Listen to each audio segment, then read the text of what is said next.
Yo, what's going on, everybody? Welcome to an exciting another live episode. That's 2 today, 1 last night. God, Ryan, I don't think I can get enough of this streaming business. What do you think, man? I'd say not, man. You've been going pretty nonstop this weekend, it seems. Yeah, which is good. Hopefully everyone can hear us. If you guys have any issues with the audio or whatever, just let us know.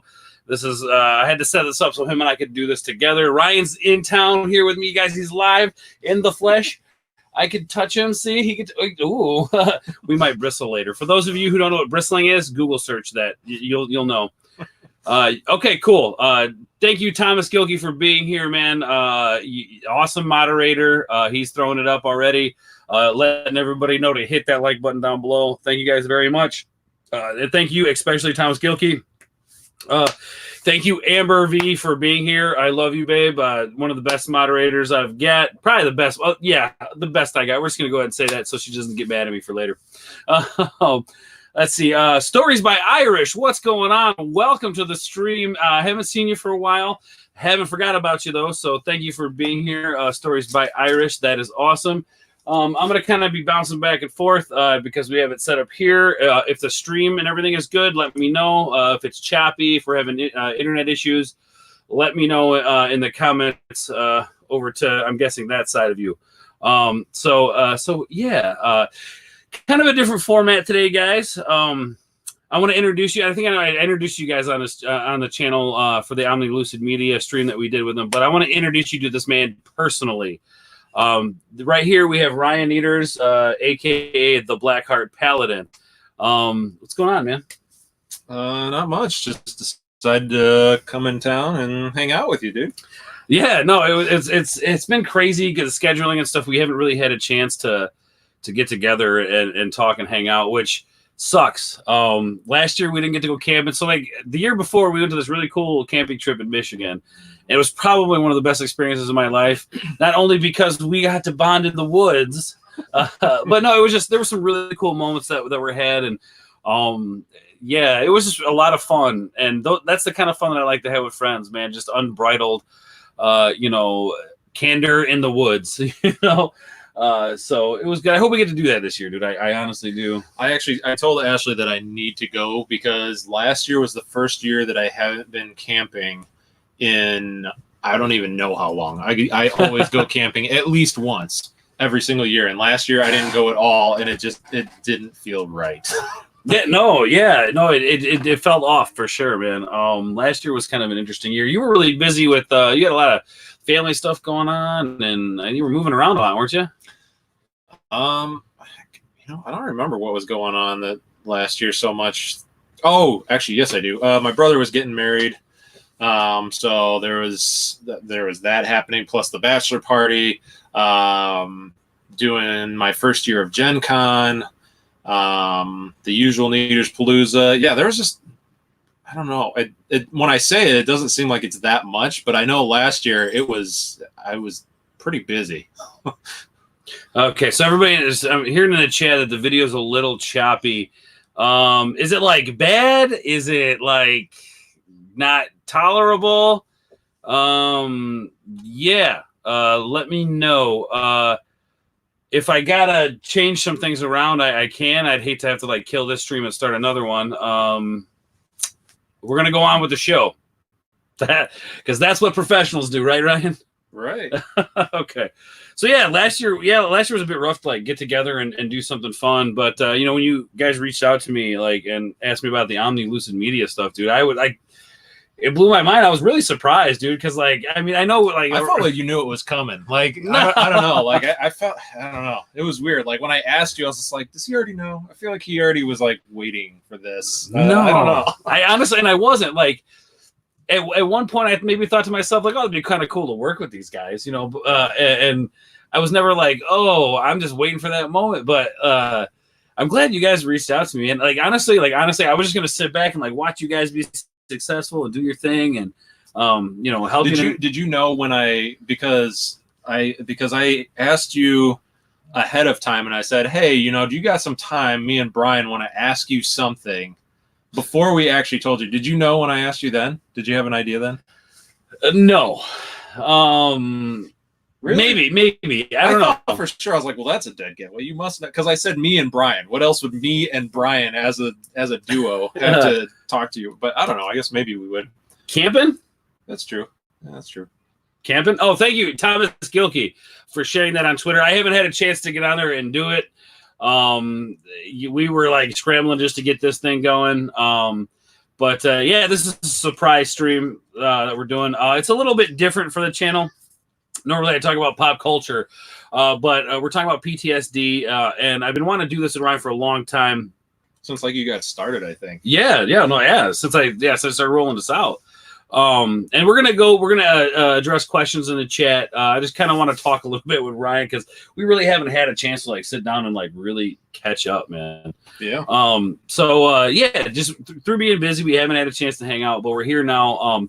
And I've wanted to do this since I started this whole thing, because as somebody who deals with PTSD, Ryan, and the things that you've been, and I want you to tell people a little bit about your story and where your PTSD comes from. And we'll get into all that. But I wanted to just do that because I feel like it's important. And I know a lot of people, I know tons of people who suffer with PTSD. And I'm sure all you guys out there either deal with it yourself or know somebody who deals with it on a regular basis. So let's address some of the questions in the chat. I'm just going to kind of go, like I said, guys, I'm going to bounce back and forth. I apologize if there's any. I keep looking over here because I can't read the little spot over there, but I can see it over there. So he can see the comments over here. I can see them here. And what I'll do, and here's what I'll do. Let's talk up on my phone. No, that's good. Here we go. You could do that if you wanted to. Yeah. Okay, here we go. We're just gonna go ahead and dive into it. Boom, right there. So right off the bat, Thomas Gilkey says, "No, that's not gonna work." Actually, you just turn the volume down. It's all good. Sorry about that, guys. So Thomas Gilkey with the first question. So I have a question right off the bat. What are some of the things that you do to distract yourself from PTSD, if it's something that can be distracted from? Do you want to wait to get to that question, or do you think you want to answer that question now? Because I feel like I think we'll probably be circling back around to stuff a lot. So as long as you guys are okay with that, that's fine with me, because obviously that's what's in your head, and I'm fine with just kind of going with the flow of whatever questions you guys might have. So you go ahead and answer that. I'm gonna go look for something real quick. Okay. I guess ways to distract myself. It's not so much of a distraction. One of the things that I've always said is it's whenever any of this stuff is happening, either PTSD or anxiety or depression, whatever symptom might be happening, it's not so much about distracting yourself, because I feel like then you're just overlooking it, or you're not actually dealing with the problem, and then it's just going to get worse. Maybe putting it off if it's an extreme reaction that's happening in the moment, but typically I like to say to deal with it head on. And maybe you didn't mean it that way. If you don't, sorry, Thomas, but I guess more ways that I just deal with it when I do feel it coming on. A lot of times I just have to recognize more of what symptom is happening. And unfortunately, it's hard to describe all the different things that might be going through your head, when that's happening. So it's a lot of times it's, it could be negative thoughts that you just start having. It could just be that you're starting to get down and get depressed.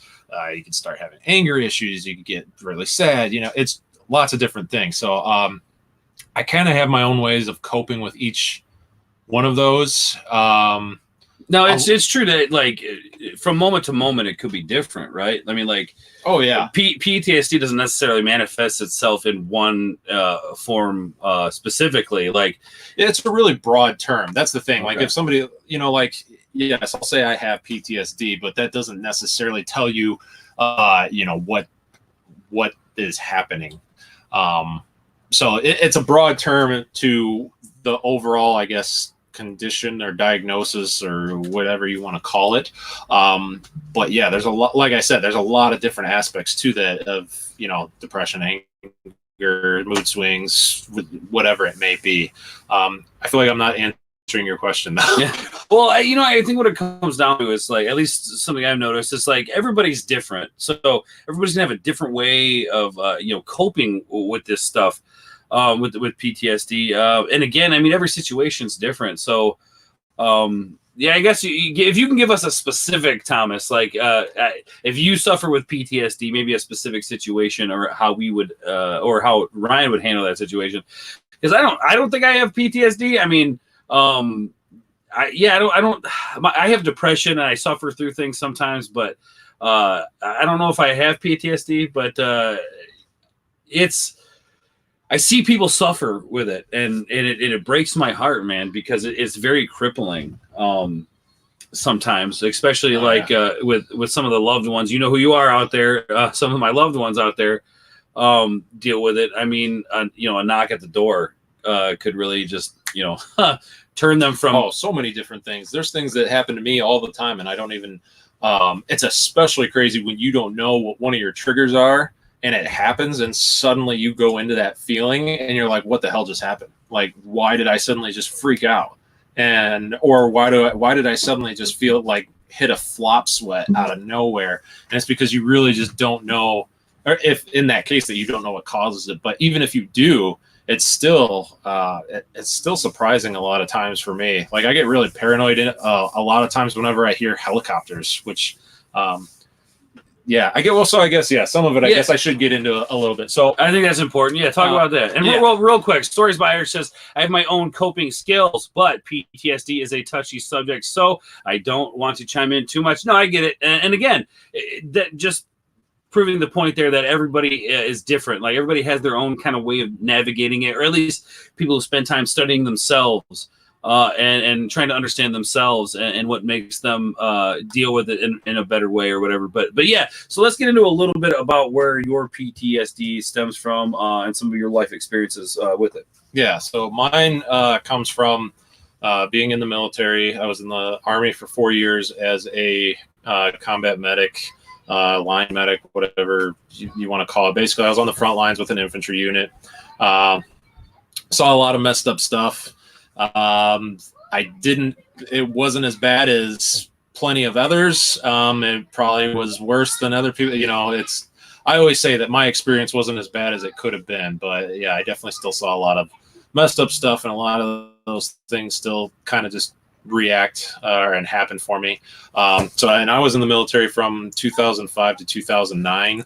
My PTSD and all that started up shortly after we got back, probably within 2.5, 3 months. So it didn't even manifest like right away. This was something that came after the fact. No, I think it was because when you're deployed, you don't have you shut that off. Like, you don't allow yourself to really cope or even think about what you're seeing or what you're doing. You can't, because if you do, it's gonna cripple you, and you're not gonna be able to do your job. And I think if I remember right, actually, yes, that's right. I remember when I came back, and one of the things that really sucked about mine was that apparently there were a bunch of people like faking PTSD at the time because they were trying to get a disability out of it, and so a lot of people were faking it. And I remember the psychiatrist, when I came in, and she was like, "Oh, well, what's going on?" I explained a bunch of stuff, and she's like, "Well, how long has it been?" And I said, "Oh, well, I got back, 2.5 months ago or whatever." And she's like, "Okay, all right." And at a later time, she did tell me, she's like, "Okay, well," she's like, "that is about the time frame." So that's how they were catching some of these guys, because they would be back for like a week, and they'd be like, "Hey, I'm having PTSD," and they're like, "No, probably not. But let's see." Obviously they'd take it seriously, but they would just question it more. Whereas mine, it was, everything I was telling her, I was like, "Yeah, I'm having mood swings. I'm flipping out and, cussing people out that I normally wouldn't.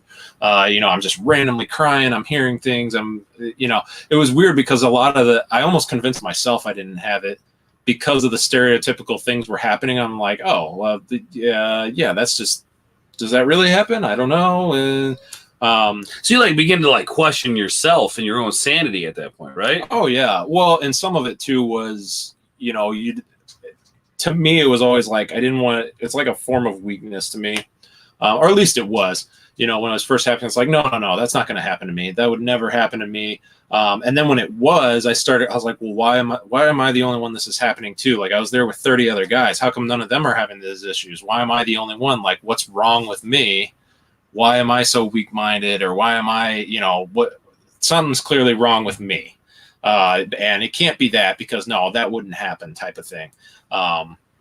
So yeah, it was a lot of questioning that. Plus, it's the Army, it's the whole masculine, like, no, I'm a big tough guy. Yeah, you can't be a little sissy boy with the nonsense, which I'm sure like just makes it even worse. Like, especially like people who understand themselves a little bit more and are looking for like somebody to talk to or a way out. Like, you feel kind of trapped, I'm sure, because it's like I can't talk to this guy next to me because he's going to call me this, that, or the other, or he's going to tell Jim Bob over here, that I have issues with this and now I'm getting harassed. I mean, I'm not sure how much that happens in the Army, but you can just see how like basically accepting that and admitting it in that like could make it even worse, right?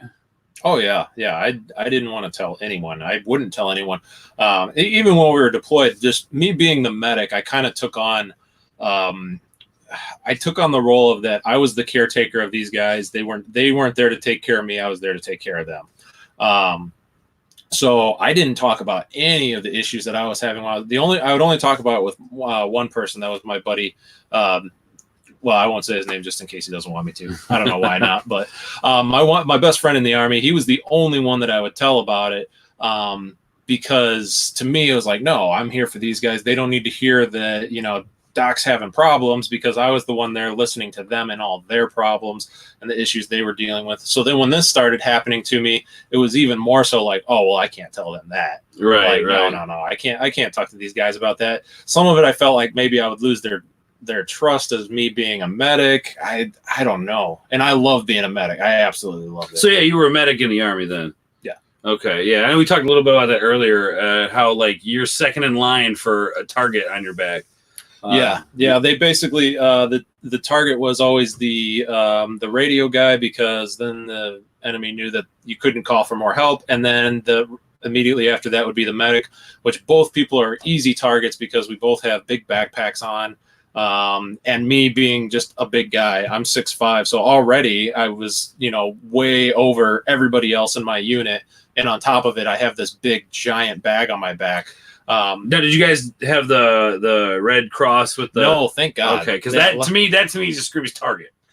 It is, but the reason they used to have that was because that was during rules of war that you were not supposed to. It was considered a war crime to target medics, like World War II and all that stuff. But we were in Iraq and they don't follow the rules of war. So, real quick, 19K Fox, what's going on, man? 19K Fox, you are a cool dude.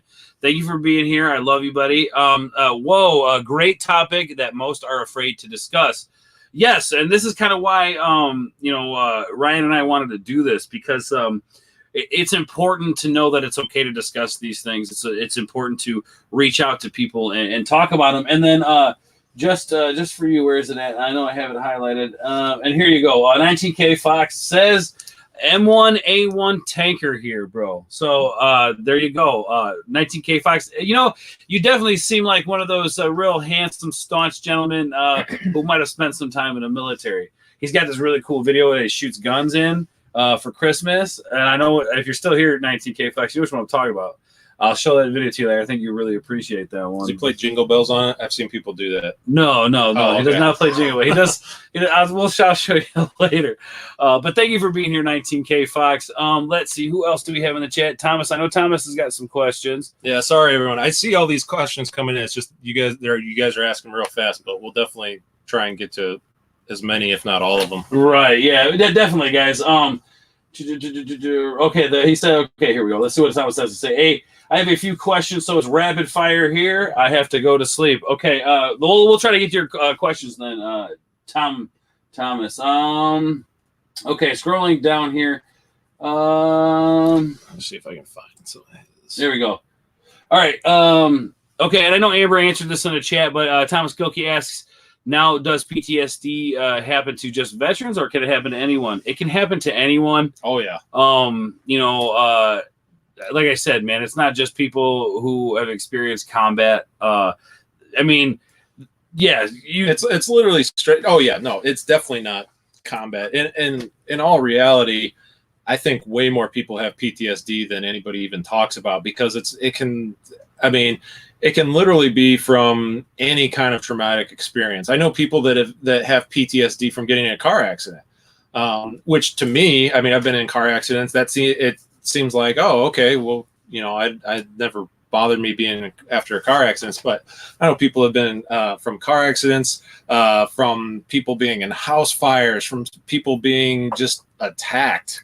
People get even, if somebody's been jumped before, they have PTSD. I mean, there's so many different ways. It's any kind of traumatic experience that could cause this. Mine just so happens to be from the military. Yeah, and I think a lot of that has to, because you don't hear about. I mean, you hear a lot about the military stuff because that stuff's usually pretty prevalent in the military coverage on the news and stuff. They're usually pretty prevalent with that. Well, I think they probably coined the diagnosis is probably what it was. But, okay.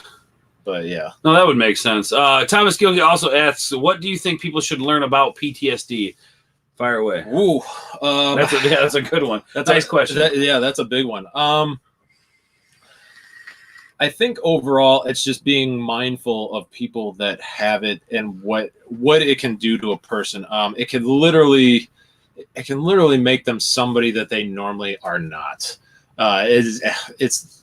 It's kind of a very broad question. I talk about a lot of the different ones in my own podcast, The Blackheart Paladin. I try and touch on more subjects. But yeah, I mean, it's so much. It's just being mindful of somebody that might be going through something that you're not aware of. It's because, I mean, like me, like I'm a very mild-mannered person. I don't get mad easy, very easygoing. But yeah, when my PTSD, when the PTSD is going, especially in the beginning, I would be just raging pissed off for the most stupid things in the world. I always talk about the one story where I completely flipped out on a guy because he didn't have a pen, which in the military, all the medics especially were supposed to have. I think I got a pen. I think I got a pen over here. No, I'm just joking. All the medics were supposed to have at least 3 pens on them, and the fact that he didn't have one sent me over the edge. I mean, I totally tore into this guy. He wasn't crying or anything, but it's like, here I am again, this big giant 6'5" dude, already been deployed, and it's like I'm screaming down on this guy, and it's like I was ready to tear his head off because he didn't have a pen. Yeah. And it's something. It's like, that's not me, but in the moment, it just triggered something where I just went. So I think that's the biggest thing, is just trying to be understanding of it. That's why I wanted to talk about this. I've always tried to talk about this as much as possible. Even from the beginning, I've said that I don't want to be quiet or, just shy away from talking about it, even when it is tough, because I know that seems to make like the stigma of it so much worse, is because a lot of people don't. And even one of the things, so like right now, I actually told Jordan right now is probably the perfect time to do this, because I'm actually in a very big depressive state right now. You guys might not be able to tell it just because I've had them so often that I'm pretty good at hiding it. And right now I can smile and all that when, that's really not how I'm feeling at all.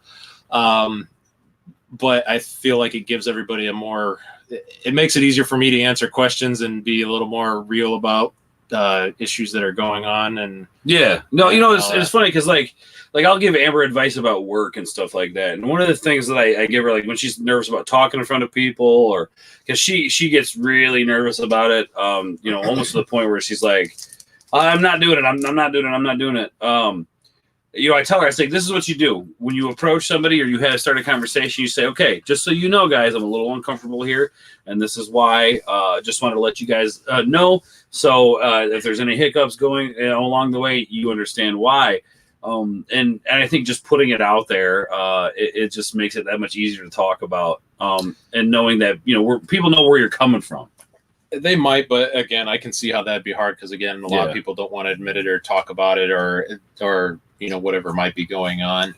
Well, I'm sure that took work to get there, dude. I'm sure it took, oh my God, yes, like work to get to that point where you can even just be like, okay, yes, I suffer from this. How long do you think it took you to like rationalize that in your head? I'd say probably 8 to 10 years. Wow, 8 to 10 years. Yeah, it's a long, at least mine is a long process.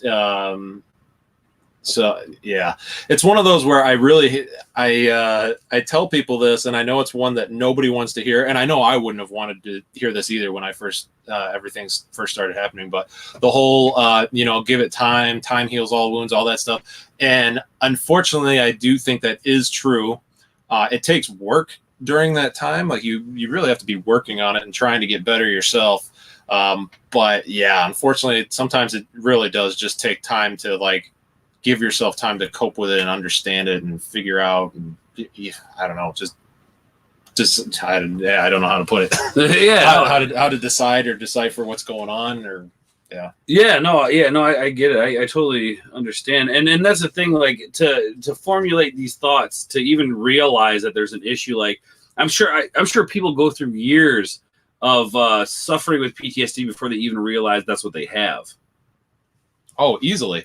That's what I didn't know it was the only reason I knew or that I even went in for it was because another one of my medic buddies had already been in for it, and I talked to him a lot. I'd hang out at his house a lot on the weekends and that, because I lived in the barracks, he lived in a house. So I went over there one day, and I was telling him, like, just like, hey man, like I don't know what's going on, like I can't sleep, I'm like randomly crying for no reason, I don't know what's happening. And right away he's like, dude, he's like, that's exactly what was happening to me. You need to go in.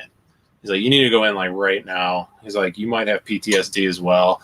And at first I kind of wanted to brush him off, but because we were buddies and all that, and I knew he was already going for that, I was like, okay, maybe I should listen to him. So yeah, I would say, so he had experience. So you're like, right. Like the rational part of your brain said, maybe I really need to take a look at this. Yeah, I had one of the infantry guys. So when I said earlier how it seemed like none of them were dealing with any of this stuff, they were. It just I didn't see it yet. I remember realizing one of my buddies had it because we were all partying one night. We were out at a bar, and he came back over to us just bawling. I mean, just crying. And we're like, dude, what happened? Like, what's wrong with you? And he's like. And he said something like, this guy over here said something to me. And we're like, what? Like that, what? Like, that doesn't make any sense. Like, you wouldn't be okay. But when he said that, I was like, oh shit. Yeah. It's like something else is going on. He's probably dealing with, PTSD or something is going on. Right. So right. yeah. And I don't know if he ever like went in to talk to somebody about it, or if it just went away from him. I don't know. Yeah. But, yeah, that's interesting. I wonder, have you ever heard any cases of it just like people just kind of getting over it? Or because I feel like if it's PTSD, I mean, it's there.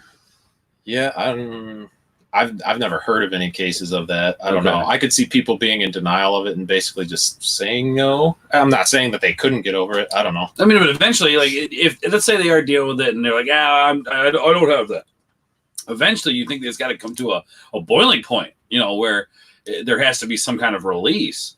Real quick, I know Thomas probably went to bed already, but Thomas, is there something you wish you knew back then versus what you know now about PTSD? Like maybe when you first realized you had PTSD, something you wish you would have knew about it back then that you know now.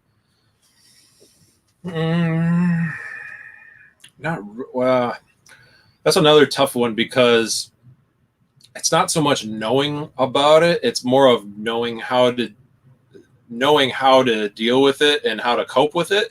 And even if I did know how to cope with it back then, I know how bad I was and that I probably wouldn't have listened. I wouldn't have listened, or I wouldn't have done it because I wouldn't have believed it. Because when you're going through it, it's just like, no, end of the world. Like this isn't. No, like you couldn't possibly be right. You don't want to hear anything. You don't want to like anybody that's not going through it.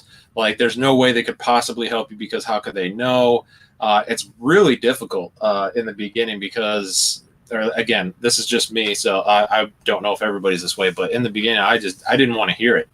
You couldn't tell me anything. that I would believe, especially when it was, well, hey, give it time or something like that, because you want instant relief. You don't want like, oh, hey, you're gonna have to work on this for 10 years, Right. and then you might be a little bit better. So yeah, I honestly couldn't think of it.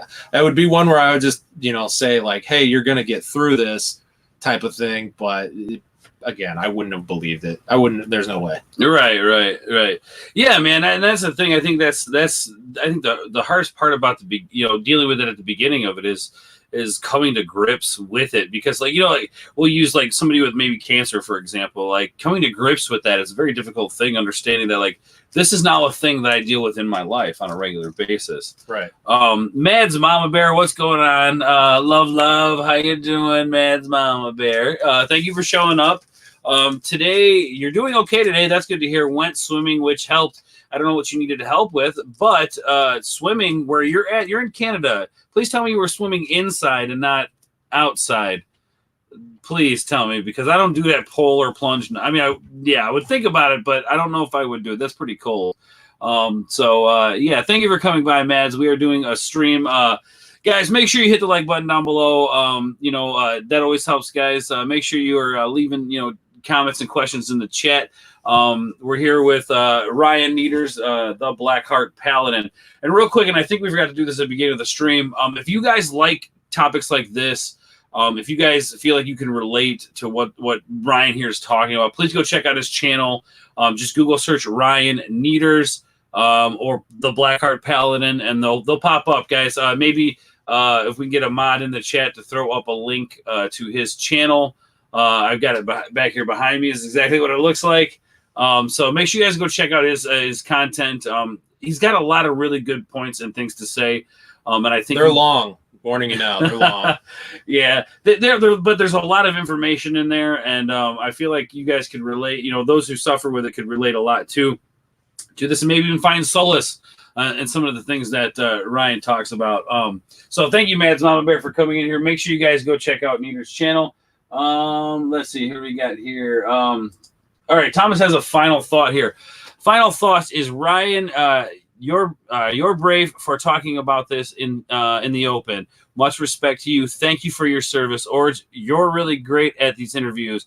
Your talent is one-on-one chats. Thank you. It's funny because I don't feel like I'm that good at it, Thomas, but thank you for that, man. I really appreciate it. And thank you so much for coming to check it out and to listen to what Ryan has to say, because this stuff is super important. This is life or death, guys, we're talking about. I mean, as a person who deals with, somebody who's committed suicide in his life, I've had to deal with it on multiple occasions. It is always nice to have a place to find solace in and talk about that stuff. So make sure you guys go check out Ryan, the Blackheart Paladin. Also, guys, we are part of Omni Lucid Media Games. And we'll talk a little bit about that at the end of the stream. I feel like we should end the stream with that on a really nice, some fun stuff, real nice, positive note. Not that it hasn't been. This has been great, dude, and I really want to do more of these with you. That would be great. So let's see who else. Let's take some questions here. Thomas says, "Thank you for doing these." Absolutely, dude. Thank you for being you, Thomas. Keep that up, my friend. Let's see. Even Amber says something about it's cold where you're at. Yeah, so don't. Mama Bear. Yeah, yeah. Well, Amber said it's cold where she's at. So, yeah. Just double check in the chat. Everybody's in there. Okay, we got your link up there, Ryan. So make sure you guys click that link. All right, unless we miss them, it looks like we're all. I think we're caught up. So Amber says, also it would have been nice to know it's okay and don't feel ashamed. Yeah, because I know, Amber, you deal with some stuff, and I'm not gonna go to detail unless you want me to. But Amber's had some experiences in her life, and she deals with it on a regular basis too. And I see how it affects things in her life and how it kind of distorts the things around her. And I can't even imagine. I mean, I deal with anxiety and depression, but like it's not just anxiety and depression that comes with PTSD. It's more than that. It's a deeper thing that goes than just anxiety, because we can separate these emotions. We know what anger is. We know what anxiety is. We know what happiness is. We know what sadness is. I feel like PTSD is like all of those things rolled up in one ball happening at the same time. And I can't even imagine like dealing with that. I mean, do you think that's a good analogy? That it's all rolled up into a Yeah. it's that's why I said before, PTSD is such a broad term of like all the different things that happen and go on, and it's different for everyone too. That's the other thing that makes it super confusing. There's not like you could put 5 people with PTSD in a room, and it would probably every single one of them would have different reactions to what's happening to them. I mean, there are similarities, for certain things, but yeah, like everyone has different triggers. Everyone has a different way that they react to different things. It's so hard to just really, figure out like me and, again, those 5 other people, we might all go to the same therapy or something, but we're probably all going to deal with it in a different way.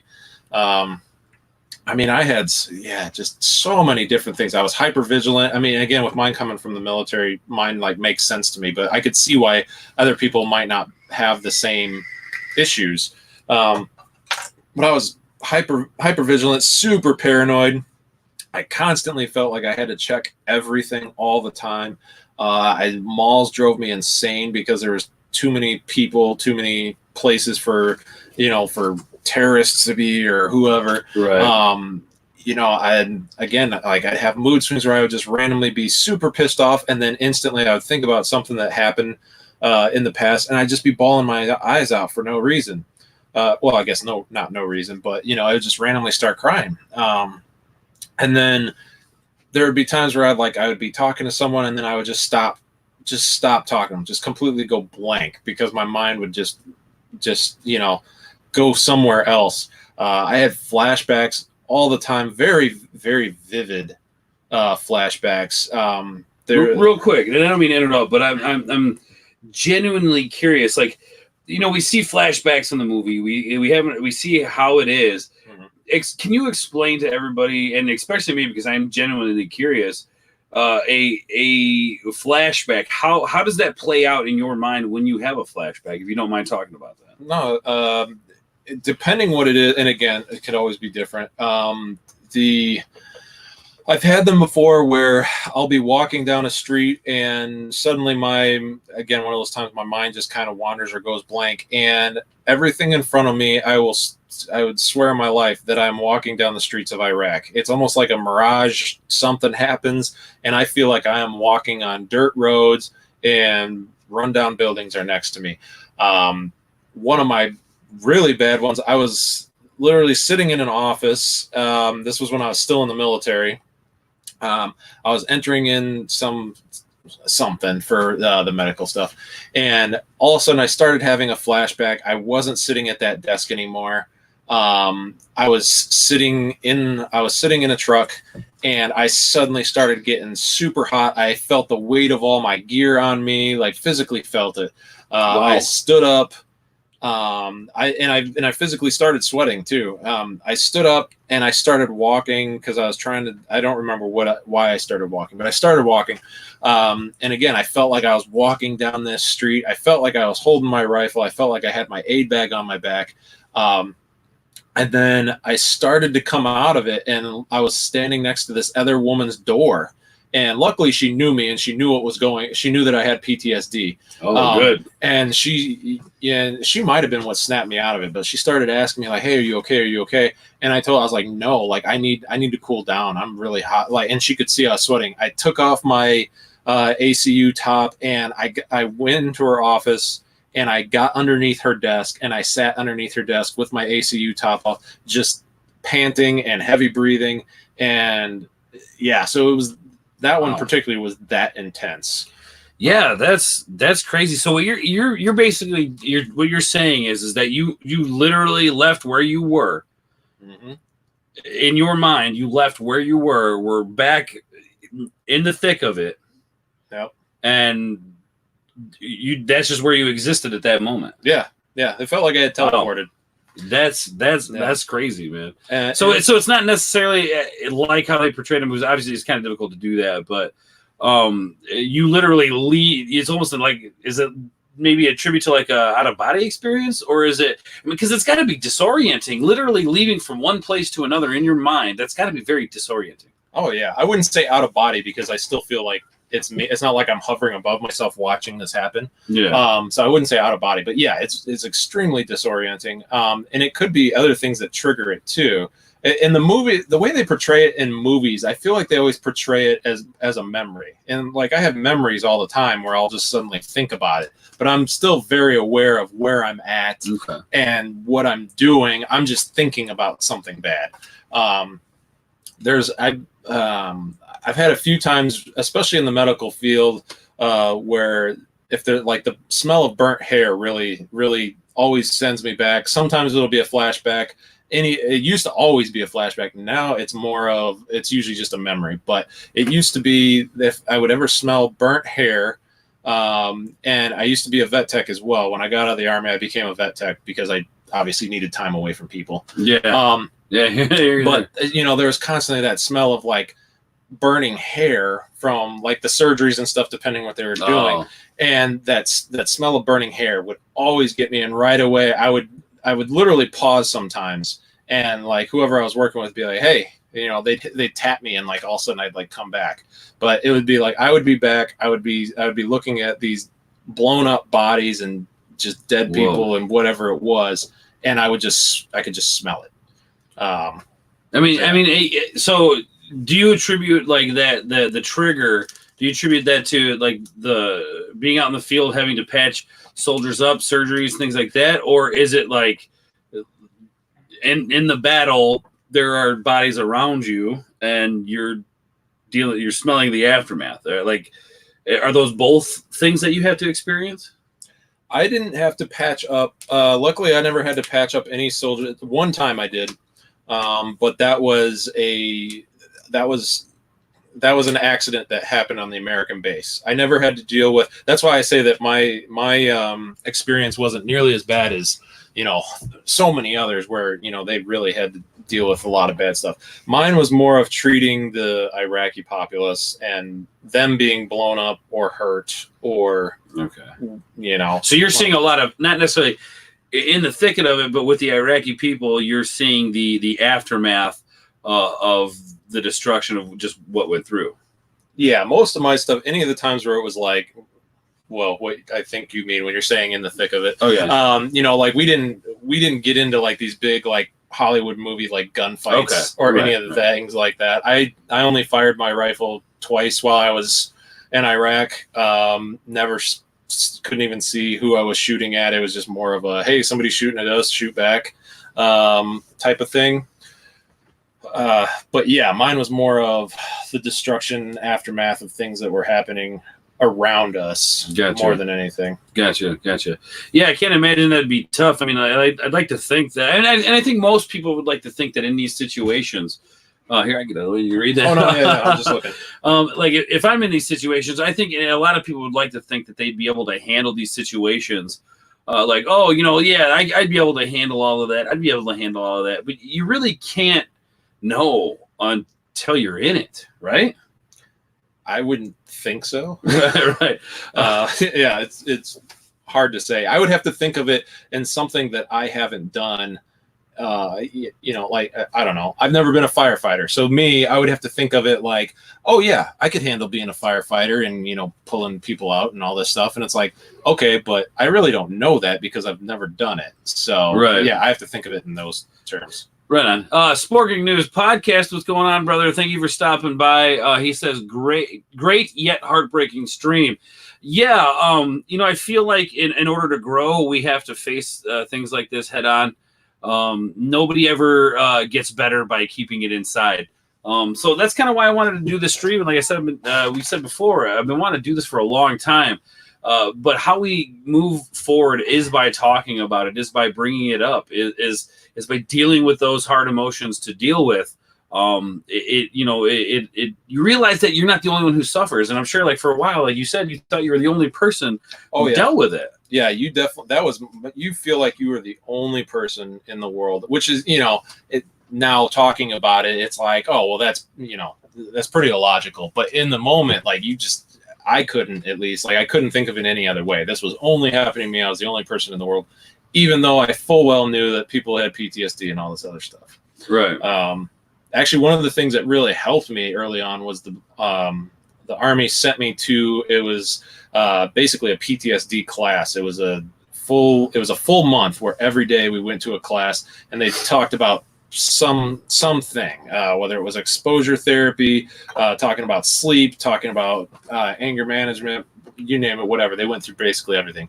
And I really didn't get much out of the class because I was still too into it to where I couldn't really take anything from it. But what I did get was that I knew, okay, here's a room full of other people that also are like me. That was one of the biggest things that I got from that. Right. So the military does have some kind of program to help soldiers deal with that sort of thing. Yeah, I think now it's probably even better because they like fully. Because I mean, like nobody really even talked about. I mean, at least maybe they did, but maybe when you were doing it, people didn't really talk about PTSD a lot, or it wasn't really like they did. Like I said, when I was going through it, is when it was still like new.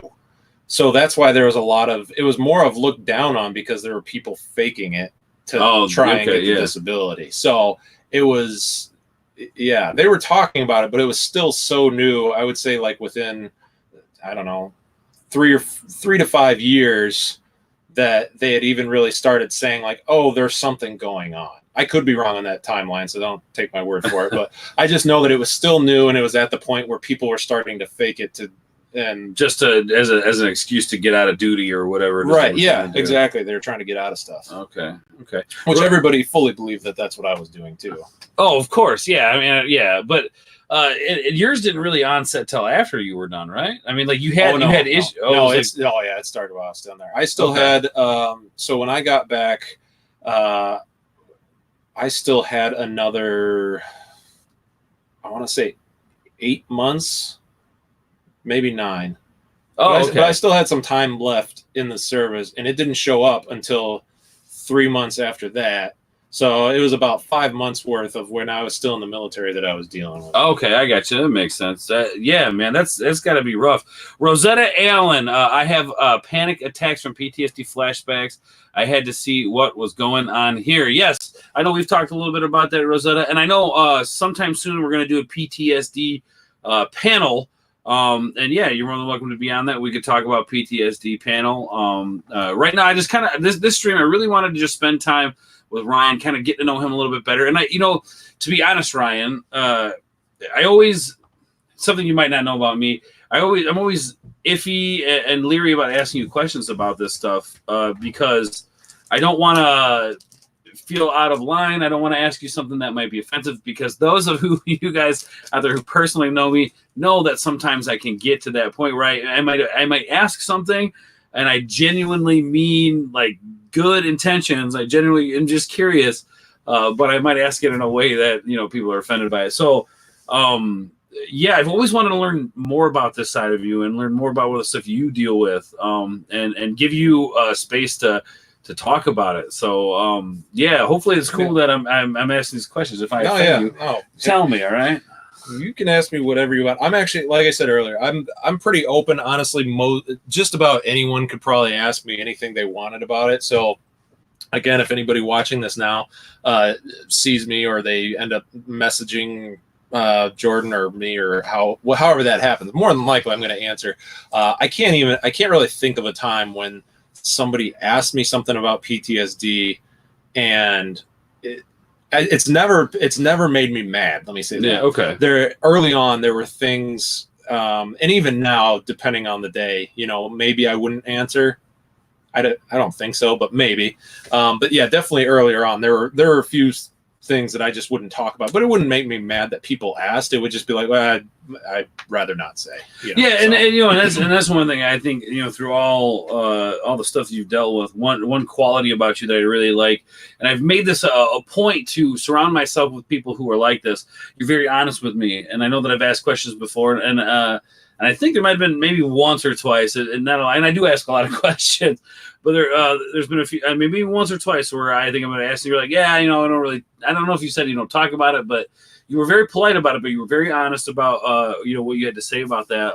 And I think that's important because I feel like, especially people who deal with PTSD then might feel like backed in a corner, and then basically I just don't want to trigger anybody. But I'm not saying everybody's going to react the way I do. Right. I could very easily see, if somebody's not ready to talk about it, then they're going to react how they're going to react. But yeah, that just happens to be the way that I look at it, because like I said, I think talking about it's really good for it. That's one of the reasons why I like doing these things. Again, why I said now's a great time, because I am having this really, really bad depression that I haven't had in a long time right now. So it's like, yeah, it's a good time to talk it through. Yeah, absolutely, man. Real quick, Rosetta says, Ords, you were one of those there for me when I broke down. All teasing aside, you're good peeps. Thank you, Rosetta. But this isn't about me. This is yes, I want to be there for people, but this is about everybody being there for everybody and supporting everybody up. Rosetta, you're a good person. Anytime you need to talk, I'm here. And I'm sure anybody needs to talk, you can reach out to Ryan here. I'm sure he would love to be a person that will help you and talk to you about it, because it helps him in some kind of way, It looks like we've got somebody here. Let's see, Mark. I'm gonna botch this name. Lurseth. If I got that right, let me know. I want to know I got that right. He asks, what kind of therapy did you find helpful? That's a good question. Yeah. That is a good question. So I went through all sorts of different therapy. Again, like I said, it was just a lot. There was that full-on therapy thing, like I said. I did immersion therapy at one point where they actually, that was in that same one. I'm sorry, I forgot. That was the other good thing about that month-long thing. Because they did immersion therapy where they slowly had us start going back into public. I think the first place they had us go into like a gas station, and we all went in together. Then it was like, okay, let's move this up. Let's go into a restaurant, a little more busy. Let's go. Then it was, okay, now we're going to go into a Walmart, which is a lot more busy. And then eventually the last one that we did, we went to, and this was I was in the 101st Airborne, so we were out in Tennessee, Kentucky. We went to a mall in Nashville, it was like a huge mall. Wow. And by that time they broke us down, they still let us go with one guy, so we were paired in twos. But yeah, that was the immersion therapy was really good. Really. There was so many. I don't know which one. I think I took a little bit of something from everything, mostly just talking about it once I was ready to. That was very important, because initially when they just wanted to talk about it, I had a very just kind of like, piss off, whatever. You don't know what you're talking about. I didn't want to hear it. Plus they kept having me talk about the worst experience for me, and I absolutely hated it. Well, first I didn't even remember my worst experience. That's another thing. It was so bad and traumatic that my own brain blocked this off and put it into its own little compartment where I had no idea it happened. No idea. I kept a journal, and even in my journal for that day, I wrote down what happened, and I left out an entire section of stuff that happened.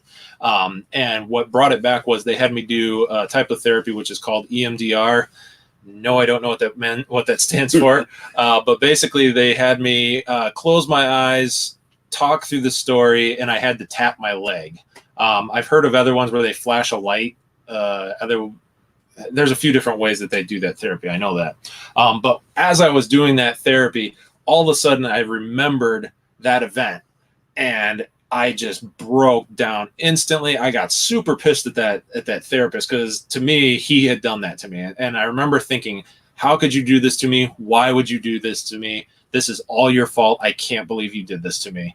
But yeah, I was just, and I instantly, I got the hot flashes.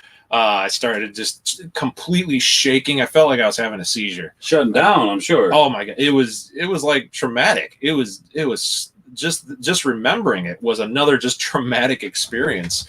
So this was all like just, you had forgotten about it, kind of put it in the back. It didn't even register. Like I said, I didn't even register it that same day when I wrote about that day in the journal. Cause I didn't journal or enter every single day that I was there, but I do have a journal entry from that day because it was significant and there was a lot of stuff that happened. Okay. And it's not even in the journal at all.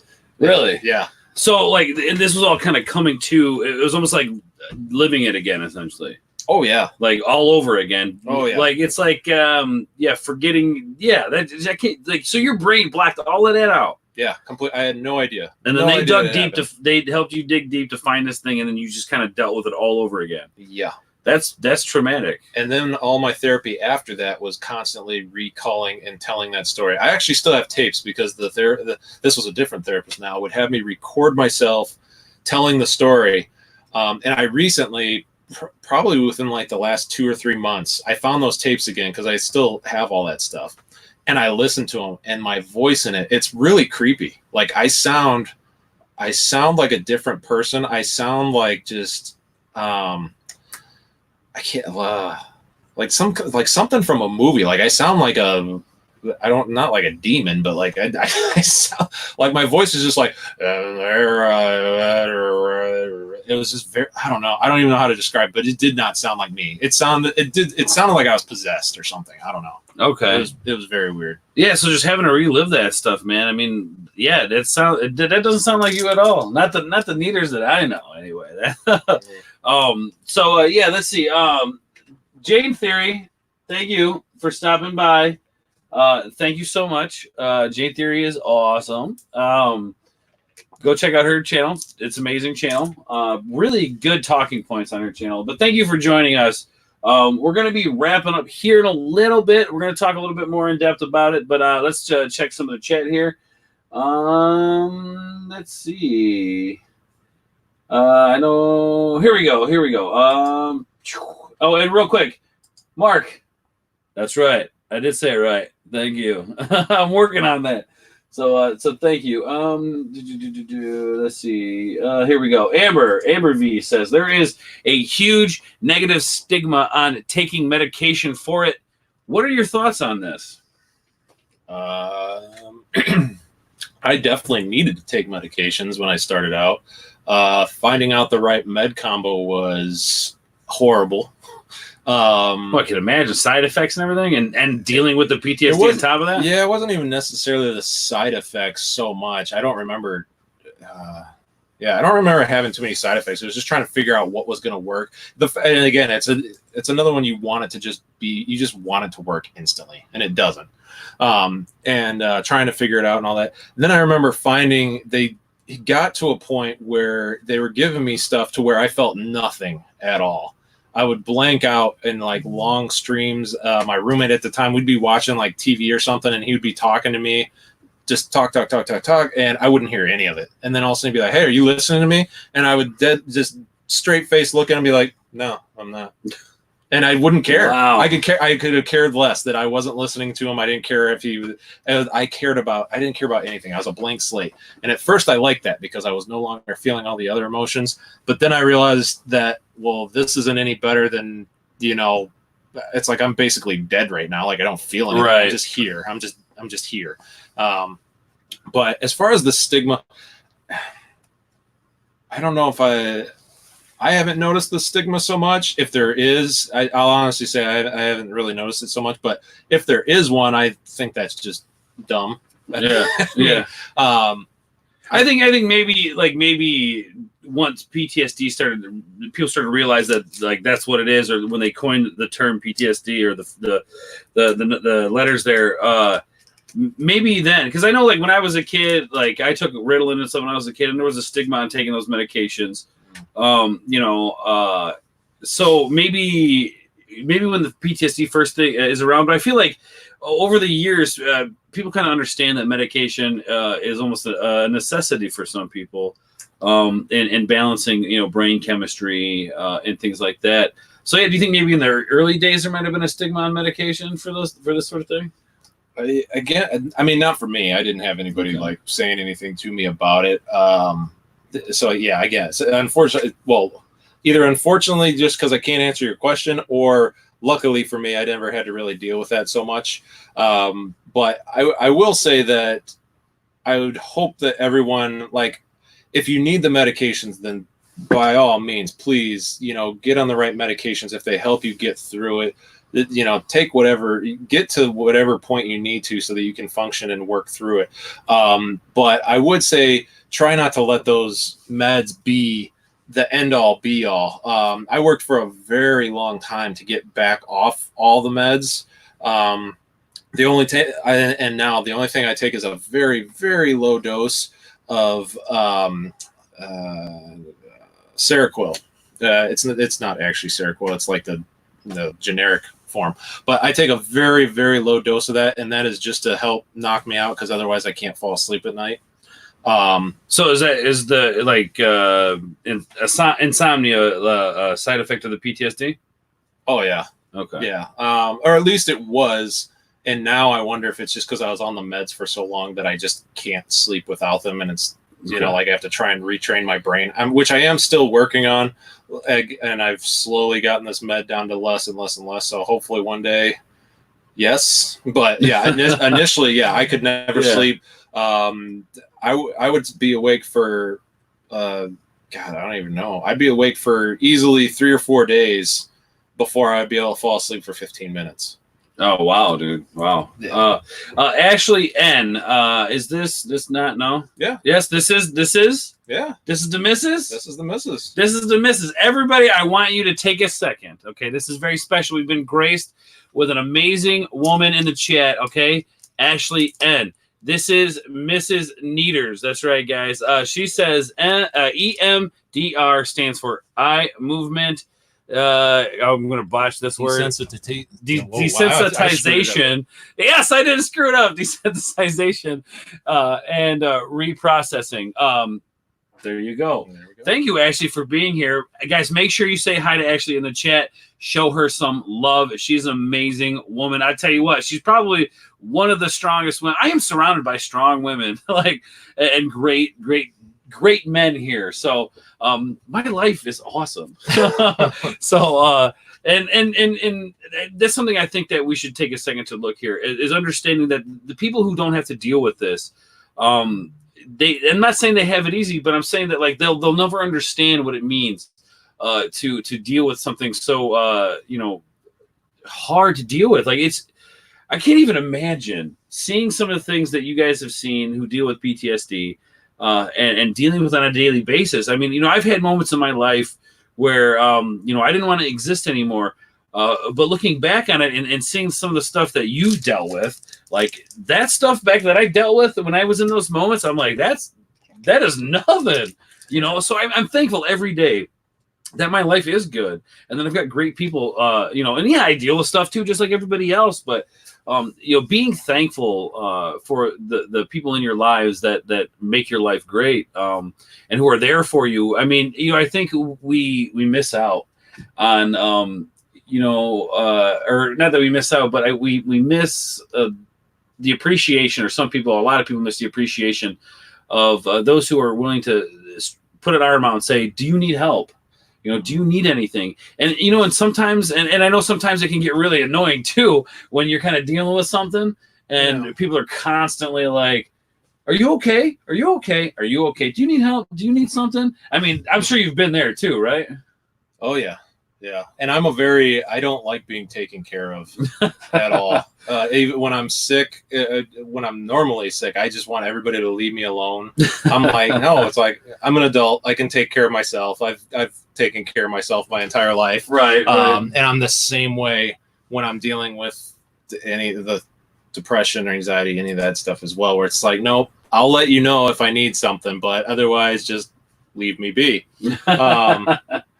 And, something to say too, with all of this, is, so like I've gotten a lot better in, the 10 years, or however long it's been now. But I mean, like I said, like I kept saying, like, I mean, I'm like right now I'm in a really bad depression, but so it still happens. It's just a matter of, you get better about it.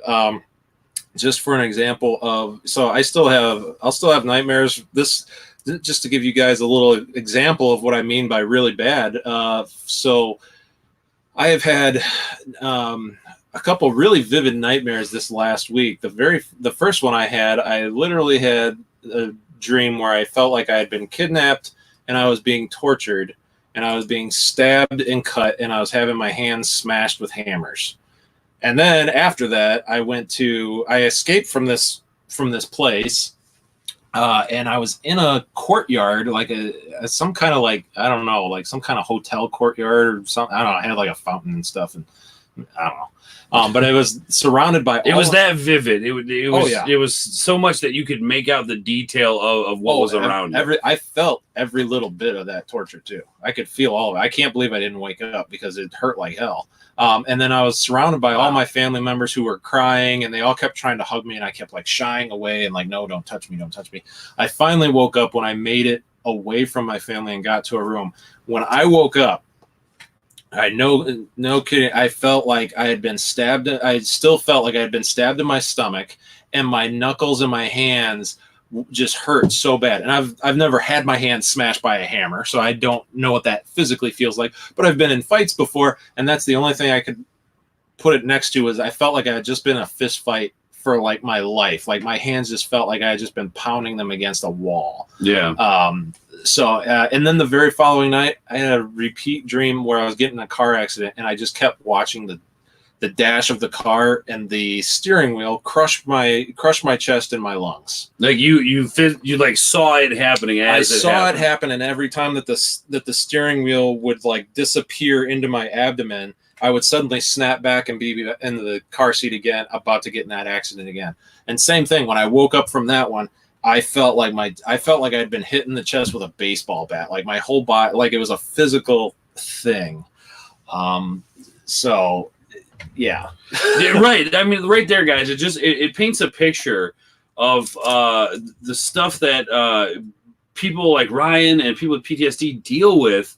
And like something I never want to experience, but I want to do everything I can to make sure that people understand that it happens and there are ways to get through it and deal with it. And yeah, man, do you even get back to sleep after you have these crazy nightmares? No. So those lasted the whole time. Those are the nightmares where you wish you could wake up, and jeez, I couldn't. Yeah. And I didn't wake up until it was time, until it was like time for me to get up.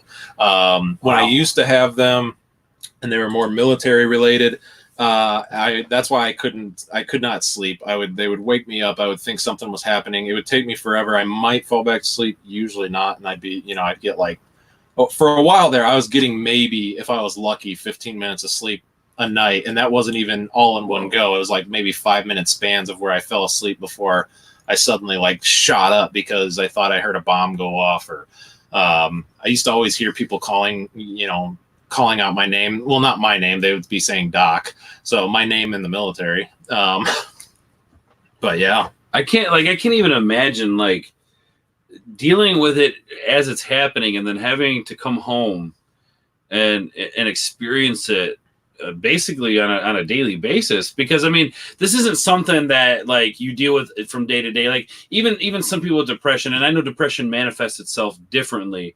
And people, like some go through spats of depression. Some are depressed for long periods of time. Some have a day here, some have a week here.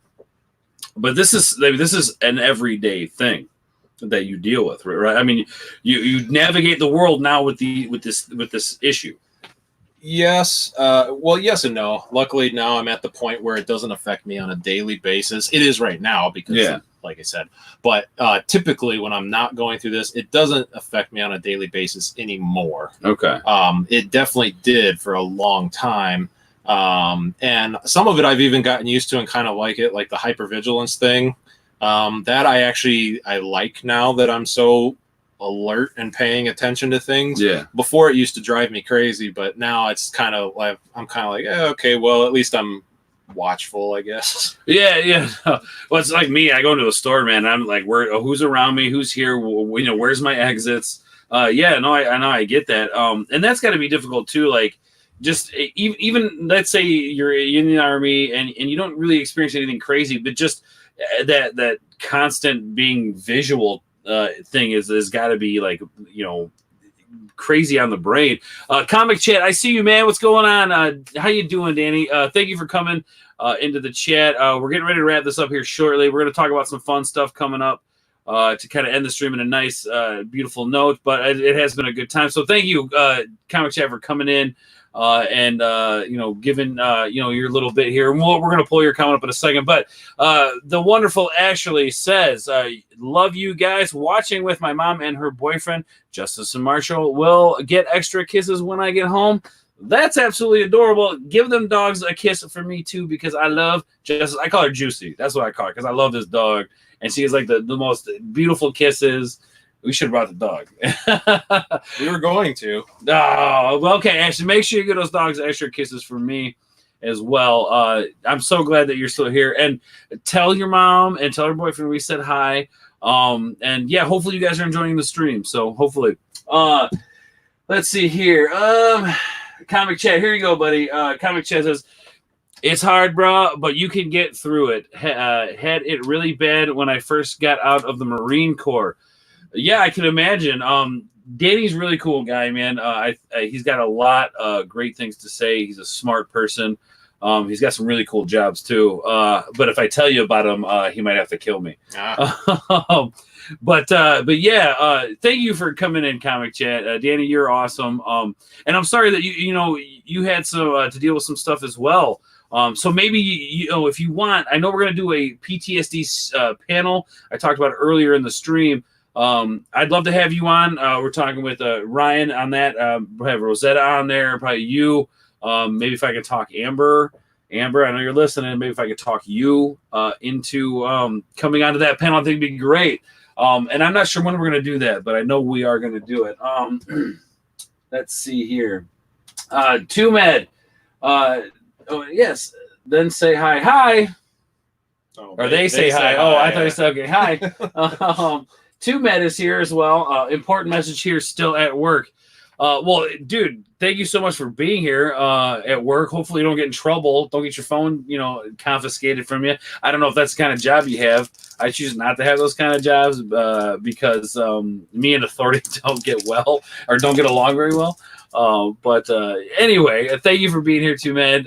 You're awesome, man. You've been a huge supporter the last few days of the channel. Yeah, guys, go check out Tumed, my mods, Amber V, babe, if you can get Two Mods link thrown up in the chat for him. We were trying to get him, I think, to 850 subscribers. So let's throw him up there. And if you guys want to go check out his channel and sub to his stuff, please do that. So, yeah, we're going to go ahead and you're a rebel. Yeah, you are a rebel, my friend. Me too. As you can see here by the tattoo, I am a rebel as well. But anyway, all right, so we're going to start wrapping this up. How do you feel now, man? You feel a little bit better talking about it? No, yeah, exactly. The point being, guys, is I feel good talking about it, but yeah, it's an ongoing thing. It's one of those. Luckily now I know that I am going to get through this. That's kind of the thought that I keep thinking back on, because I have been through it before. I know I'll be through it. It's the in between that really sucks going through it again, but. Yeah, it's really helpful once you've gotten through it once, you can just keep telling yourself, I can do it again. I can do it again. Yeah, absolutely. And I think it's important to surround yourself with good people who understand you and have the patience for what you deal with. Okay, so with that being said, we're going to kind of move on. But one last thought I want you to give, Nieders. What is one bit of advice for people with PTSD that you could give? If you could only give one bit of advice, what would that advice be? Let our viewers know. Ask for help. That would be short answer, short and sweet. If you need the help, ask for help. Because there's definitely people out there that are willing to help you. You just got to be willing to ask for it and actually do it. That's another thing.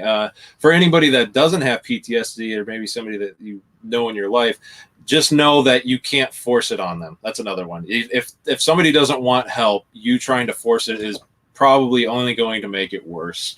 But yeah, if you are, I would say ask for help, reach out. Hopefully you have somebody in your life, or if not, therapy, talk to a group, find somebody to talk to about it. You can come talk to me about it. I teach classes, well, not classes, but I give lectures on PTSD now, every now and then, just because trying to help people out with it. Yeah, I mean, I'm sure that helps you a little bit too, right? I mean, like knowing, again, reminding yourself that you're not the only person who deals with it. Right. Yeah, which is, I think, super important. It actually says here, in my opinion, severe mental illness is more difficult to manage than severe physical illness. Yeah, I feel like with severe physical illness, like we understand the human body pretty good. I mean, as a medic, we understand the human body pretty good. Yeah. Yeah. I think it's the mind, which scientists and doctors are still trying to map out and navigate. So, yeah, no, I would totally agree with you, Ashley. Absolutely. Memes of Destruction just popped in. What's going on? We're getting ready to wrap it up here in a few minutes. We are going to have some fun, so stick around for another 5 or 10 minutes or so. Because we're going to have some memes. We're going to have some really great. We're going to have some fun here in a second. But thank you, Ryan, for that. Guys, please go out and get help. Don't be afraid. You can always look. I don't necessarily suffer with PTSD, but you guys, if you need to talk, I'm always there. Please reach out to me on the Twitters. Reach out to me on the Facebooks. The Instagrams. You guys can leave comments down below and say, look, I need help. I will get in touch with you guys. You can also email me at ordisbored@gmail.com. That's ordisbored@gmail.com. And then Ryan, real quick, before we get into the fun stuff, let people know if somebody needs to get a hold of you to talk to you, where can they do that? I don't really have anything official set up. I hit him with the surprise question. Yeah, the one question you can't answer today. Yeah, I don't know what to tell you on that one. I guess just comment on the video. Yeah, absolutely. It's probably going to be the best bet right now. Yeah. Comment on the video, and then we're going to get into some other stuff too. There's actually some other ways people can get a hold of you. We're going to talk about that here in a minute. That's true. Yeah. So thank you guys for hanging out for the PTSD stream. We're going to go over and have some fun now. Let's talk a little bit about a project you got coming up, or we've got coming up, I guess, at this point. So Omni Lucid Media Games, we did the stream with Nieders and Brian Skull a couple weeks ago at this point now, I think. A week and a half ago or so. 2 weeks. 2 weeks. Wow, it's been 2 weeks already. I think. Yeah, it has been 2 weeks. So if we can get Omni Lucid Media Games YouTube channel in the chat mod, that would be great. Thank you, Amber. You're beautiful. This has been a blast, man. These guys asked me to come on and design this board game. Ryan, with his good friend Brian Skull, another good friend of mine as well. We're all this great community of friends. They decided to develop a board game, which led into creating a business. And I think we've got another game in the works, right? Not just no, Drakar's just the first one. Second one, right now, the working title is Raid and Siege, but I love that name, Raid and Siege. Probably going to be Drakar, Raid and Siege, but we'll see. Again, it's working title. Right on. No, man, I've been having a blast with it. Ryan brought me this care package. I actually get to play the game now. I think we're going to play the game after the stream tonight, have a relaxing night. Have some drinks with my good boy Ryan here. We're going to play the game. It's going to be a lot of fun, man. Make sure that you guys go check that out. I know we're going to get the link up here in a second. Make sure you guys go check out Omni Lucid Media Games if you have not subscribed to that channel. We're going to be doing videos. We're going to be doing trailers for releases. And you're right now kind of going through and doing history of the pieces within the game. History and then the pieces and how they relate together. So there'll be 2 separate videos. We'll do a history and then we'll do the piece and, So if you guys like to learn about history and want to learn more about this Dakar Tactics game that this beautiful brain right here is developing, click the link that Amber V just put in there, guys. Make sure you subscribe. And we're going to keep you updated with everything. I've got videos rolling out for you guys about the board game. And we're going to do some fun stuff.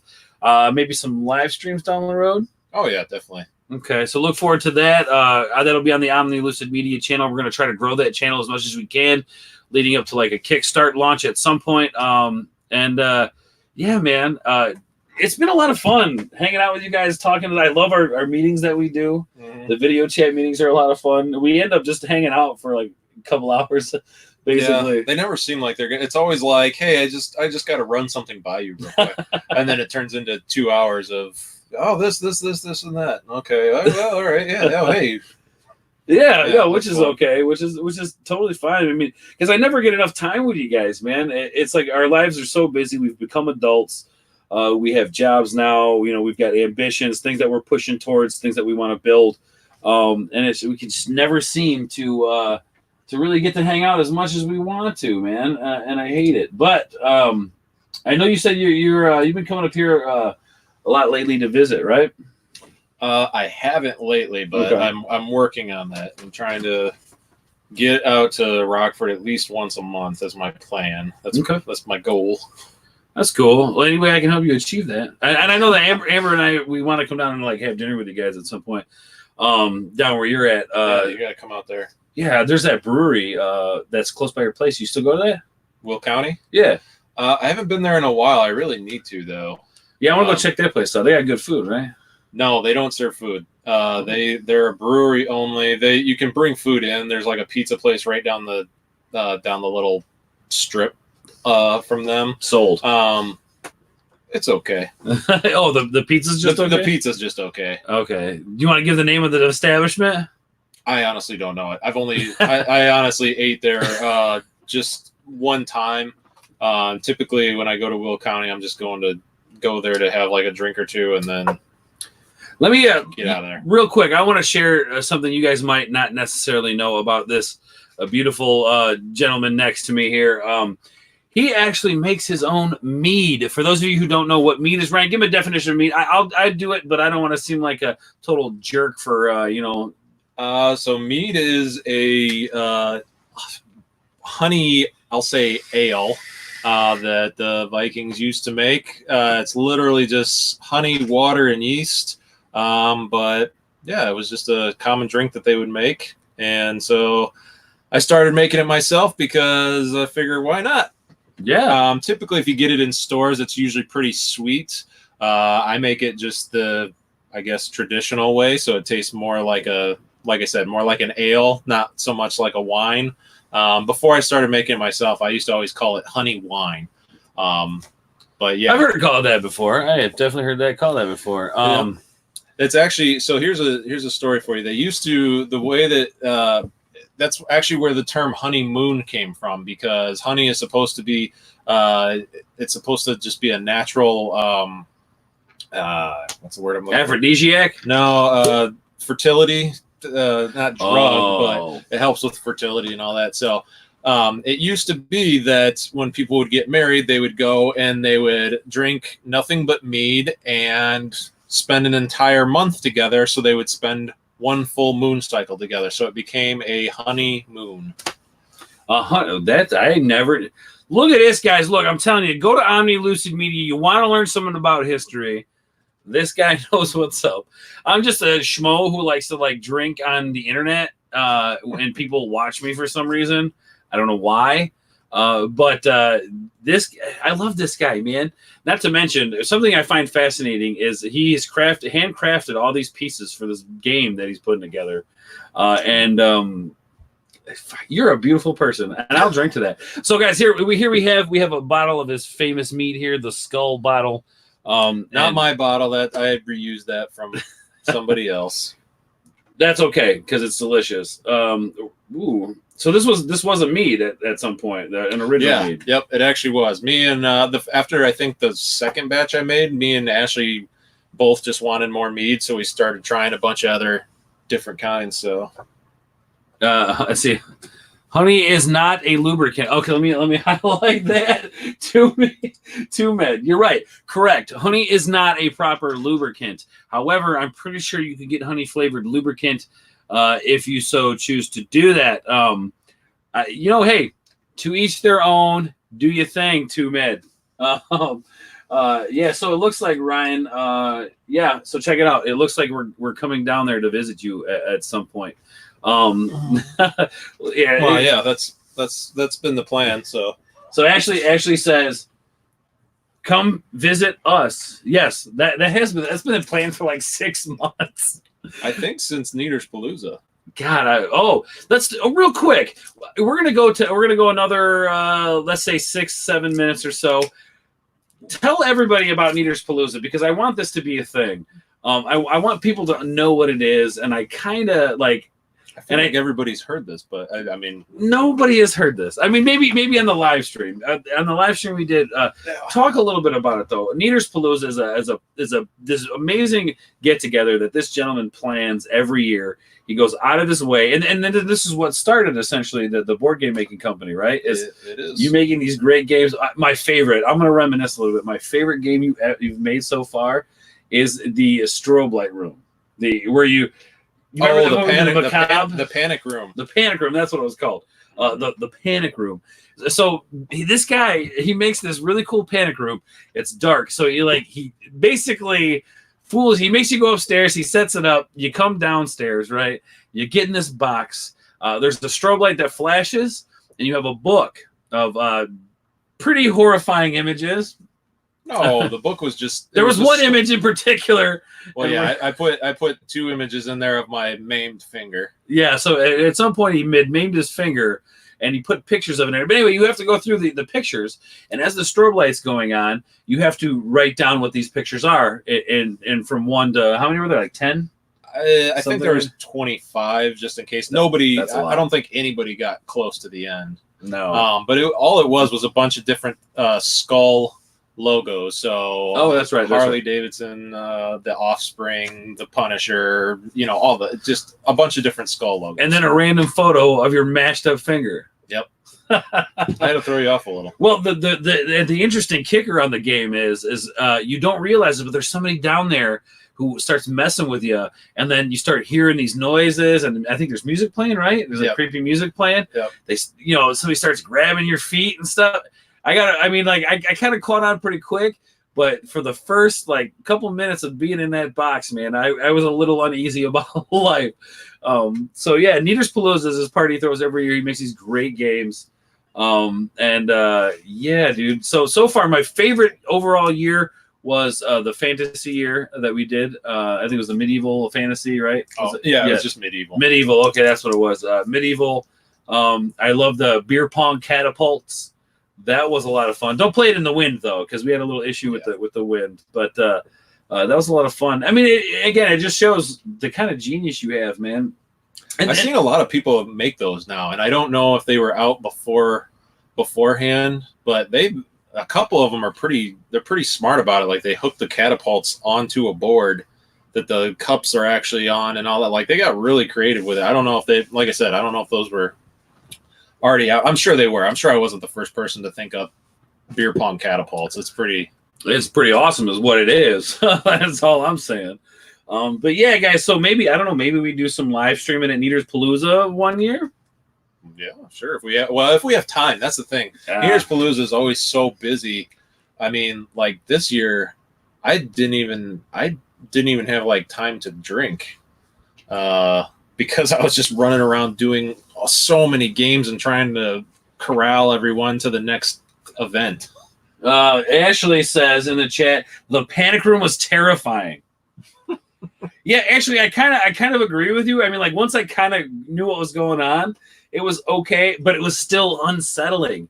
It doesn't matter when you're in a tight space and it's dark and there's lights and you're looking at pictures of skulls and mashed up fingers. It doesn't matter. It's unsettling no matter what angle you come at it. You know what I'm saying? And Amber V says, I could not have participated in that. Nieders. Yes.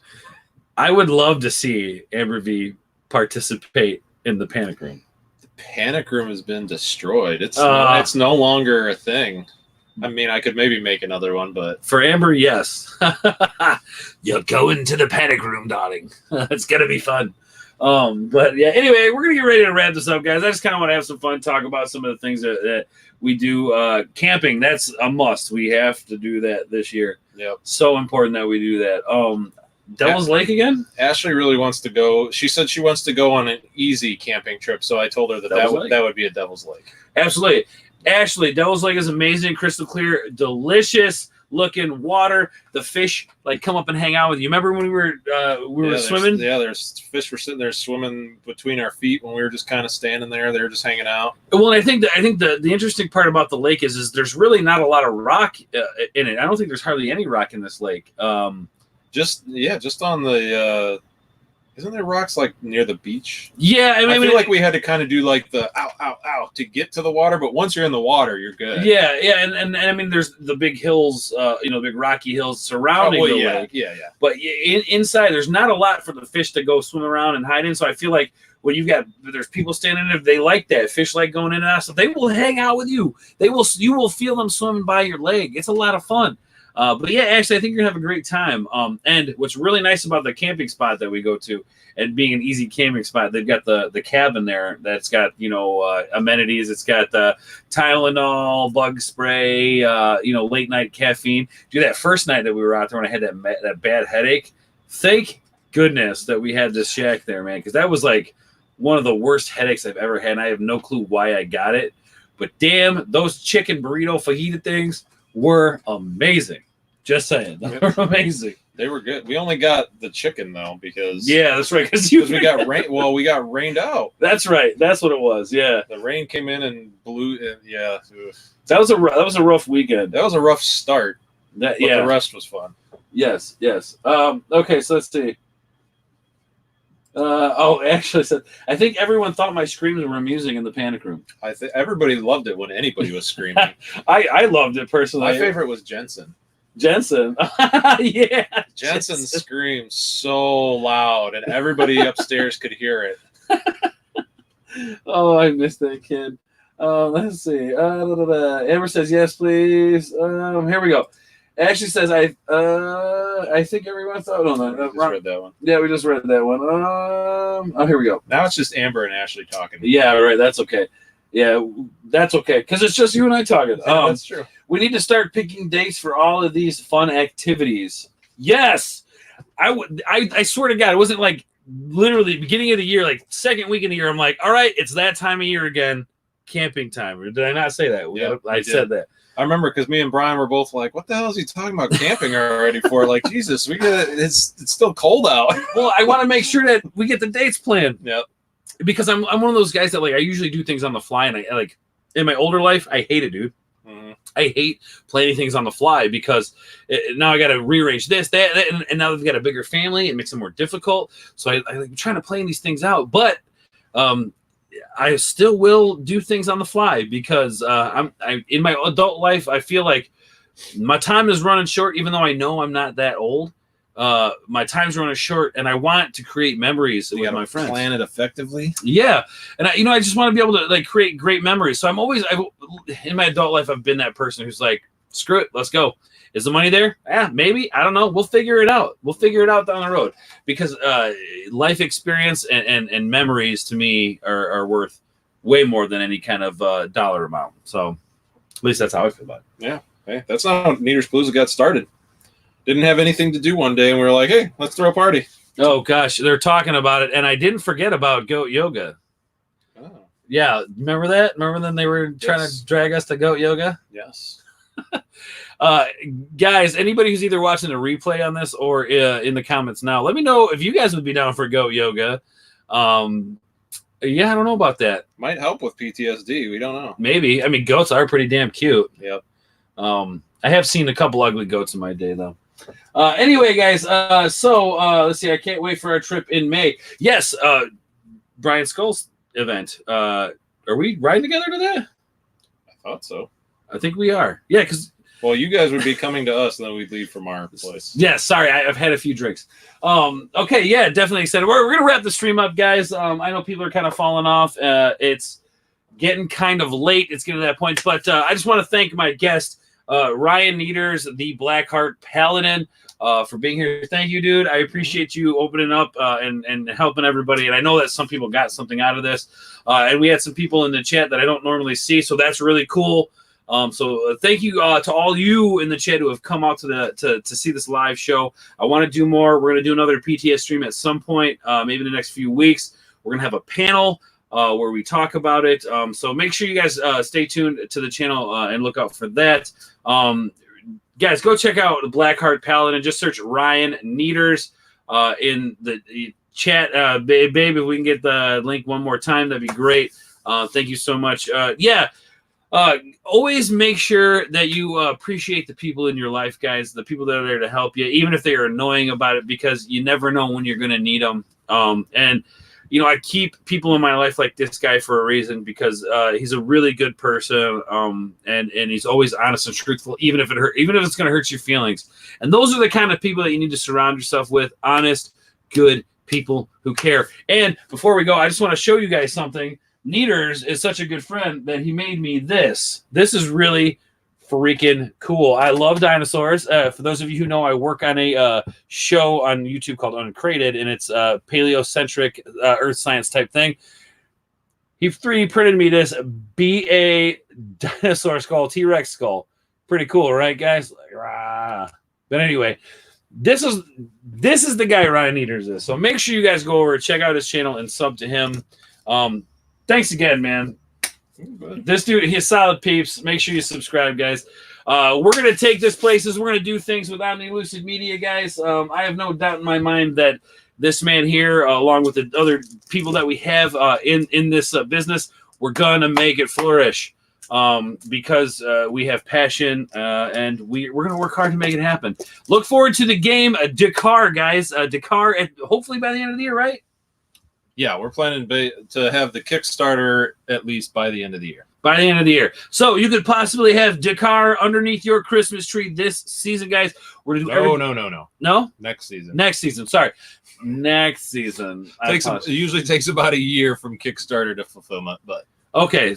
You got to teach me. I got to look more into this stuff, because we're going to be doing a lot of hard work coming into that Kickstarter. But anyway, guys, next Christmas, hopefully, we will have a game for you to put under your Christmas tree.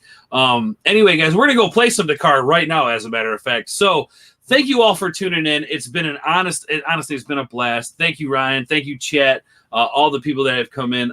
Yeah, we're getting out of here. I love all of you guys, and we will catch you on the other side.